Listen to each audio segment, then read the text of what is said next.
su voz arriba, le decimos fuerte. ¿Qué más puedo ofrecerte? Solamente mi corazón. ¿Qué más puedo ofrecerte? Solamente mi corazón. Vamos, cántale. Solamente mi corazón puedo ofrecerte, Señor.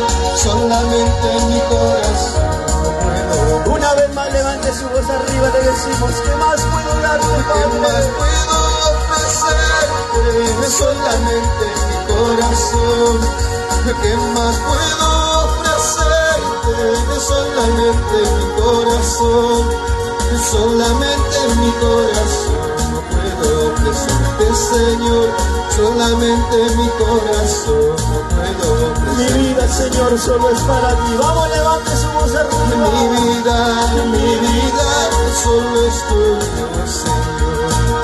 Mi vida, solo es tuya, Señor. Vamos, dígale fuerte. Solamente mi corazón puedo ofrecerte, Señor. Solamente mi corazón puedo ofrecerte, Señor. Solamente mi corazón puedo ofrecerte, Señor. Solamente mi corazón puedo ofrecerte. Concéntrate en alabar al Señor en esta tarde. ¿Quieres ser lleno de su poder? ¿Quieres que el Espíritu Santo se mueva en tu vida? Empieza a adorar, empieza a adorar, empieza a adorar.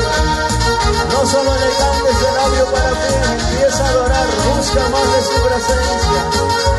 Cuando tú dispones tu corazón, Dios está dispuesto también a moverse, a obrar en tu vida. Este día Dios quiere utilizar tu vida. Vamos, iglesia, vamos, adórale, adórale, adórale. Busca más de su presencia, busca más de su presencia. Mi vida, solo es tuya, Señor. Aquí estoy, dile, aquí estoy, Padre. Mi vida, solo es tuya, Aquí está mi vida, aquí está mi vida. solamente mi corazón puedo ofrecerte, Señor. Solamente mi corazón puedo ofrecerte. Aquí está mi vida, vamos, cántale fuerte, fuerte. Aquí está mi vida, Padre. Usa como tú quieras, usa como tú quieras. Muévete si es necesario hoy en mi vida.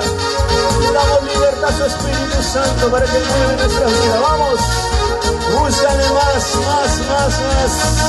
Los que quieren ser llenos de su presencia. Vamos a avivar el fuego que hay dentro de nosotros. Padre,